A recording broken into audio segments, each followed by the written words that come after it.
Classic Restos, proudly brought to you by Shannons, where you can be part of the Shannons Club. Penrite Oil, Hare and Forbes Machinery House, Pace Farm, and Duncan Foster Engineering.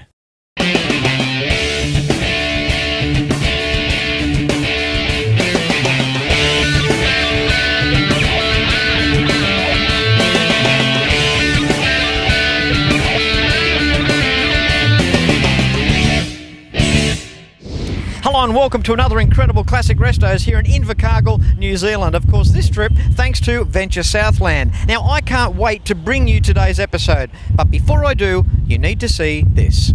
It's thanks to Shannons. Ask about multi-policy discounts and sign up for the Shannons Club. Call 134646 for a quote and see more at shannons.com.au. For oils, coolants, additives and technical assistance, Oil Right, use Penrite. And Hare and Forbes has the range. Buy online at machineryhouse.com.au. Welcome back. Now, New Zealand holds the key to many doors when it comes time for classic automotive. In fact, down here in the deep south, Invercargill is often referred to as the classic automotive hub of New Zealand. And when you experience events such as the Burt Munro, and then you walk into places such as this, I can see why. Welcome to Bill Richardson's Transport World, where there's trucks and so much more. Bill Richardson, born 17th October 1940 and suddenly passed in 2005. Bill was a man of innovation.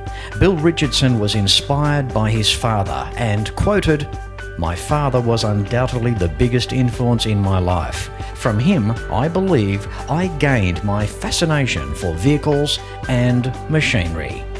And from those humble beginnings, the success of another great individual began. Southern Transport spawned in 1946, with 4 trucks used to cart lumber for the family sawmill business. This was the spark that ignited Bill's love of trucks and trucking. He abandoned his joinery apprenticeship at the age of 20 after persuading his father to allow him to expand Southern Transport. In the mid-1970s, after acquisitions of many surrounding transport companies, Bill was looking for a new challenge and decided to expand into ready-mix concrete. Allied Concrete was purchased in 1976, consisting of 2 plants, one in Invercargill and one in Gore. It brought about many challenges, bringing it from a public to a private company, but followed on to acquire many other ready-mix companies throughout New Zealand, resulting in over 40 plants nationwide. Bill followed his dream for trucks, seizing opportunities when they arose, building the company up to become one of New Zealand's largest privately owned companies. A Southland man through and through, Bill remained loyal to his Southland upbringing, retaining the company's head office in Invercargill. Alongside his business ventures, Bill continued with his passion for trucks by building a collection of more than 150 vintage trucks and transport memorabilia, adding them to his shed, which was then referred to as the Bill Richardson Truck Museum. It was one of the largest private museums of its type in the world, and today the proud legacy continues, brought about by his family just the way Bill would have loved it. A modern, state-of-the-art facility, Bill Richardson's Transport World.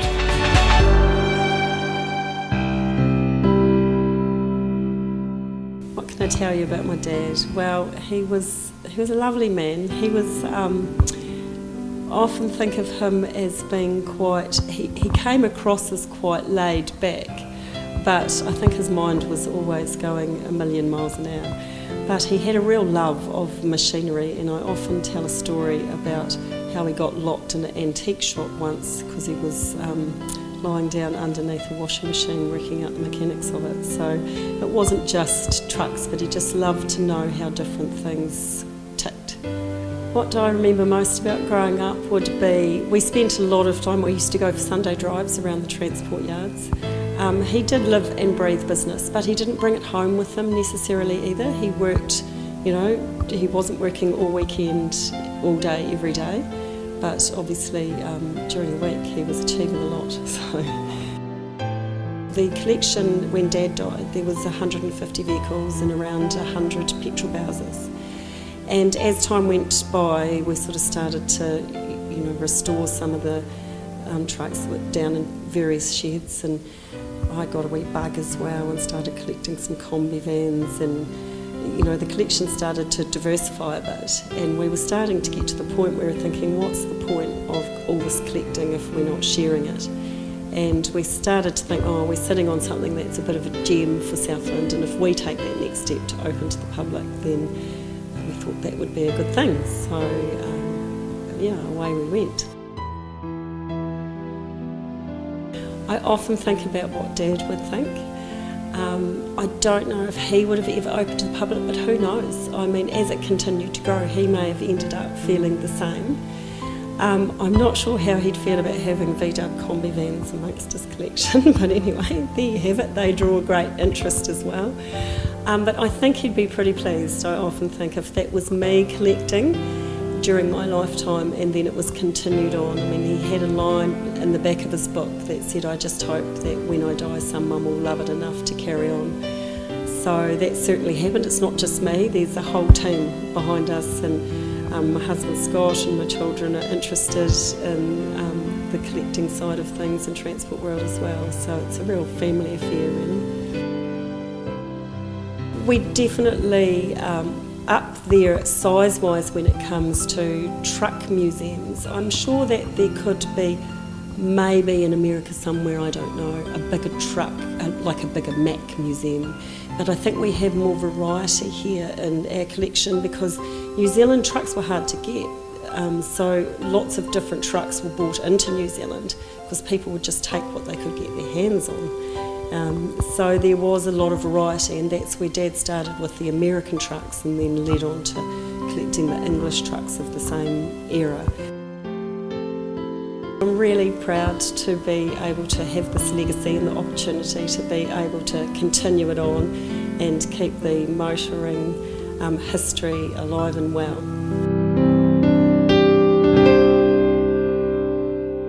You are watching just some of the Bill Richardson's Transport World here in Invercargill, New Zealand, and you're seeing it first on Classic Restos. Back with more right after this.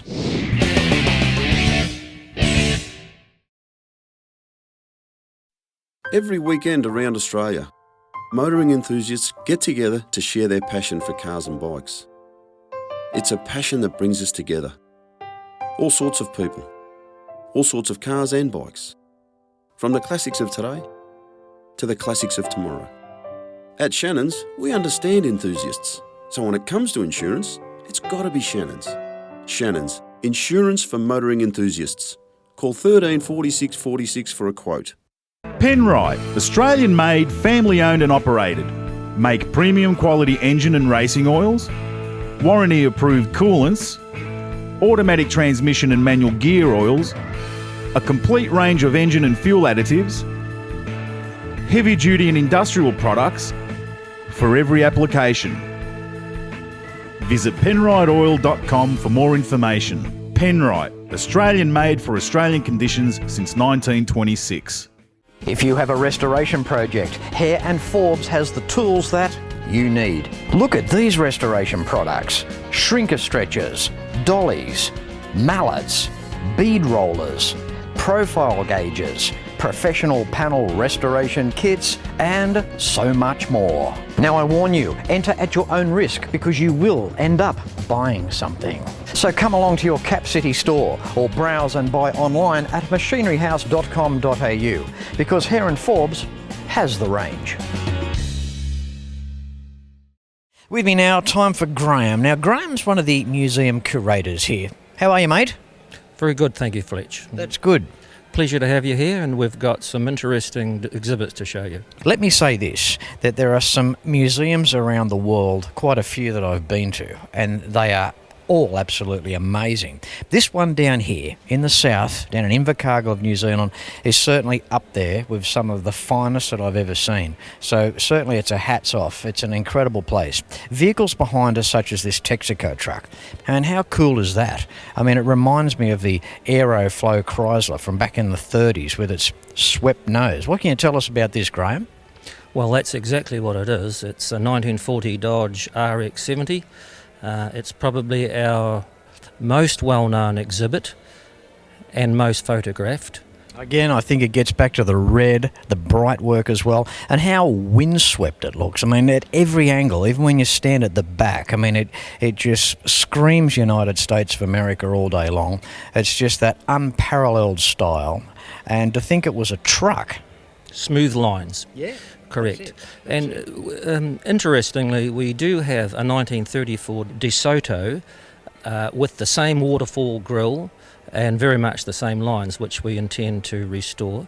We also have a 35 Chrysler Imperial Custom Lee Baron, which is a giant limousine car, very much the same lines, and that's the idea, is to have after we've finished the restorations, is to have the baby, the giant limousine and the truck.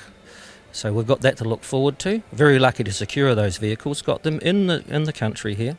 Fletch, I know the truck behind the RX70 is a magnificent specimen, but I'd like to now introduce you to this row of Ford brass cars that we've got here from 1904 up to the Model T. Okay, let's go, Graham. Let's go and check these out.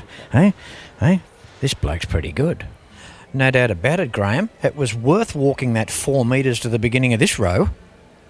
Yes, Fletch, this is our line of early Fords from a 1904 Model AC to a 1922 Doctors Coupe. Isn't that amazing? You could imagine, well, we could just try and imagine, back in 1904, what it would have been like to get off the horse or get out of the horse buggy and purchase your very first motor car.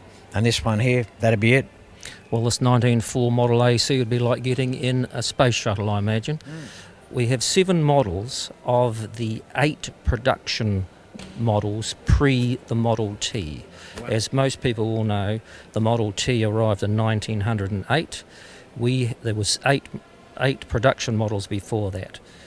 We have 7 in this collection.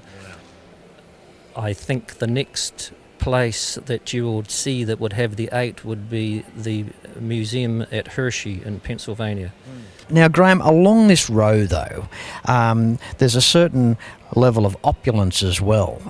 Were these basically standard vehicles in their day, or could you have got them optioned up with a few more niceties, a little bit of extra bright work, a bit more brass here and there? Well, there's a lot of accessories in the day, and lights being one of them. And towards the in the middle of the veteran era, you could get speedometers and such things, and that would have certainly significantly increased the cost. But in this collection of Fords, we have this Model K Ford. It's a giant car, 6-cylinder, 6.5 litre engine. There was 900 of them produced. Ours is number 892, and the Ford aficionados think there's probably 20 left. Did New Zealand get many of these cars back in those times? I have heard of one Model K in Auckland, and several years ago in the 50s, I believe the engine of it was on show at a Ford dealer in Auckland. How good is this? A recreation of Henry Ford's first workshop. You know, I can't get enough of this stuff. I really can't. And you've done it so well here. It's replicated perfectly, Graham. Yes, Fletch. A lot of research went into this, and the result's marvellous. Who does a replica like this of the Quadricycle? I mean, wow, it's brilliant. Well, this particular one was made by Tom Myers from Melbourne in 1963. He produced 3 of them for the Ford Motor Company, and we're lucky enough to have this one. Isn't it wonderful that somebody in Melbourne did that for the Ford Motor Company? Fantastic.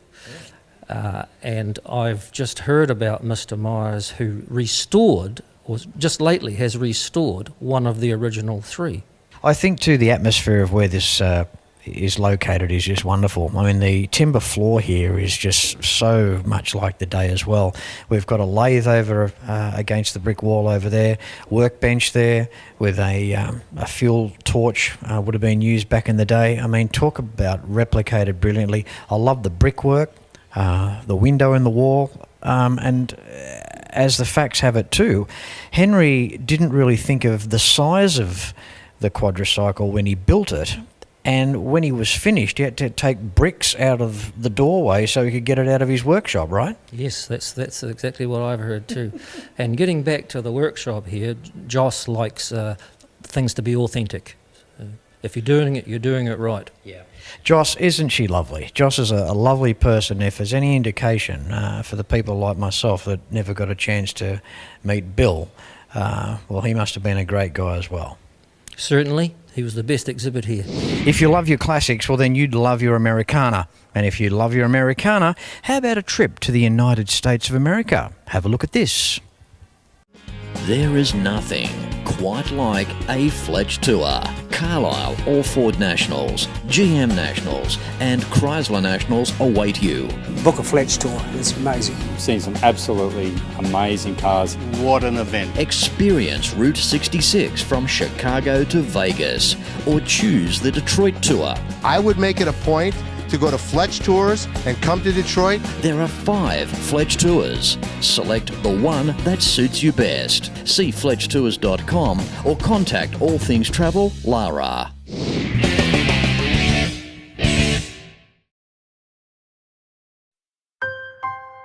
We've always had a few cars. They're all special. The T-Bird. Oh, that's mine. The Combi for when we want to get away. The XR8. It's going to be a classic. They're all insured with Shannons, We've also got Shannon's home and contents cover, which helps protect our automotive collectibles, tools and memorabilia in the home and garage. If you're motoring enthusiasts like us, it's got to be Shannon's. Shannons, insurance for motoring enthusiasts. Call 13 46 46 for a quote. Heron Forbes Machinery House has been family owned and operated for over 85 years, and it's easy to see why. And with a range like this, you cannot go wrong. Planning on welding? Look at these welding tables and clamps, air compressors and different air tools, sandblasting cabinets, through to spray guns. Everyone is welcome at Machinery House, and they're also open Saturday mornings. Their range of machine tools are workshop tested. There are competitive freight rates around Australia, and you can buy online at machineryhouse.com.au. So remember, Hare and Forbes has the range. In 1926, Australia's Penrite Oil Company was established. Almost 90 years of research, development and refining under the harsh Australian conditions has made Penrite Oil what it is today. Precision, performance, reliability and protection. Championship winning products. Trust Penrite. All right, Graham, you having fun? Oh yes, fun. You're jumping out of your skin, aren't you? I am Fletch. You like working with Fletchy? Oh yeah, good guy, guy, Fletch is. A lot of people like working with Fletchy. I have heard other stories, of course. Now, Graham, the size of this place, the enormity of this collection, of all the big trucks here, you bring us over here to one of the smallest. Now, obviously you find this interesting. Tell us about this Trojan. It's technically interesting with its two-cycle engine run on the split single principle. The truck itself, as you rightly point out, is very small. English delivery truck of the 50s. This truck spent new to some builders in Nelson and progressed down the South Island. Ended up in Timaru. Bill bought it from Timaru and brought it to Invercargill and got the restoration finished. Okay, now out the back is an engine that is meant to be at the front, right? So you're going to walk us through, and can you explain to us how that little engine works? I can try and explain the two-cycle principle of this particular engine. There's a demonstration model of the engine on the back of the chassis. The truck is a runner and runs really well, like a sewing machine, really. Yeah, well, all it needs is its bobbin. And I'll show you the bobbin right now. Let's go and have a look at Let's go and have a look at Jeff's bobbin. Righty, Fletch. Righty, Fletch. Here she is. She's a powerful beast. V formation. Over here you've got the carburetor. These 2 cylinders compress the charge into these 4 cylinders which produce the power. So it runs this on the split single principle where there's 2 pistons travelling together fired by the 1 spark plug. This 2-cycle engine is hugely different to what we're accustomed to with 2-cycle motors. This has its own wet sump, so it carries its oil in the sump as per 4-stroke practice. Graham, that's amazing. You're struggling towards the end, so I thought I'd give you a bit of a hand. But basically, summing it up, what Graham means, it's a little tiny engine and it doesn't make any power. I'm glad you stepped in there with your words of wisdom, Fletch. Okay, now, Graham, we've got pre-motor car stuff here. I mean, how old is this? Well, this particular pump that we've got here is a Bowser kerosene pump. So you would go to the drugstore or chemist and buy your kerosene for your lighting requirements on your house. So calling these pumps Bowsers, that's not really correct, is it? No, it's not. Bowser is a trade name. Sylvanus F. Bowser. Wow. Pioneered the use of pumps, and in fact he then went on to make automotive curbside pumps. Yeah, right. Yeah. Interesting stuff. Now, just explain, walk us through, how does this pump work? This particular pump is for kerosene. It would be in the general store. That tank behind us would be under the floor. Then you go along with your billy and you buy your lighting requirements for the week or whatever period of time. Simply you crank the handle and the measure is on that scale, quarter, half. In about 1908 or 9, Sylvanus Bowser then decided to make automotive petroleum pumps, which we have one behind us here. From fuel pumps to another huge expanse here at the collection. Where are we now, Graham? Fletch, we're in Harold's shed. This shed's named after Bill and Mrs. Richardson's son Harold, who sadly passed in 1995. It's a stunning display, mostly American, all restored. Fantastic, and as you look along the line there, you'll see the Pierce Arrow, the International with the Hall Scott overhead camshaft engine, and the Wachusett. It's a beautiful display. What an incredible tribute to Harold, and that's so sad as well, isn't it? Very. The sheds are named after people who have contributed to the overall museum. The next shed over there is Les Kennedy shed, and so on. The Alan Storer north of us, yep. And Ian Ridd, who looked after the museum after Bill's passing. It's a remarkable legacy to other people as well. It just depicts what the thinking of Bill Richardson, considering other people as well. Yes, Fletch. He certainly had other people's feelings and compassion at heart. I think what's nice too is somebody could have been financially comfortable as Bill and kept it all to themselves, and maybe no one knew a lot, but Bill gave it out there to the enjoyment of other people, and there's quite a few people out there that have been renowned to do that, and I think that's an extra special quality. If they can give back to the community and give the community some enjoyment to share their success, I think that's an extra special thing as well. Yes, in those days the museum wasn't open to the public. It was open by appointment. I never knew of anyone that was refused any entry. It was a simple matter of phoning Bill, and oftentimes the answer was, "What are you doing right now? Let's go now." Yeah. And he was a very philanthropic man. Now, Graham, it's come to that point of the day where I just want to thank you so much for basically, you've taken almost a day off work to walk around here for the day.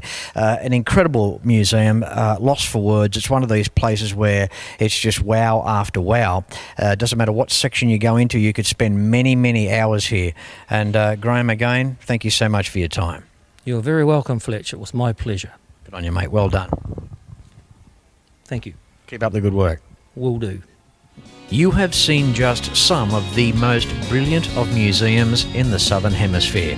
It is a stationary legacy that represents progressive respect for such a fine individual, Bill Richardson.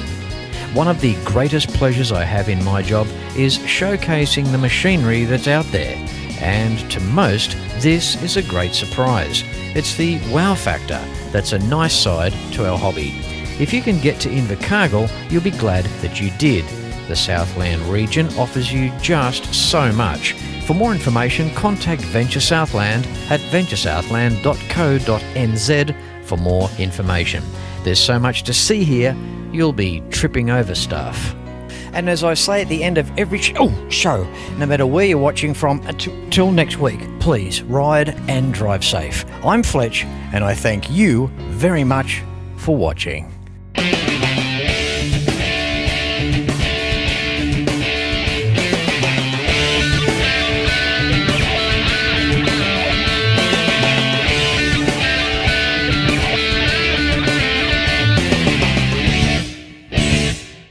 You can like and follow us on Facebook at facebook.com/Classic Restos TV and watch catch-up episodes at shannons.com.au. Classic Restos, proudly brought to you by Shannons, where you can be part of the Shannons Club. Penrite Oil, Hare and Forbes Machinery House, Pace Farm, and Duncan Foster Engineering.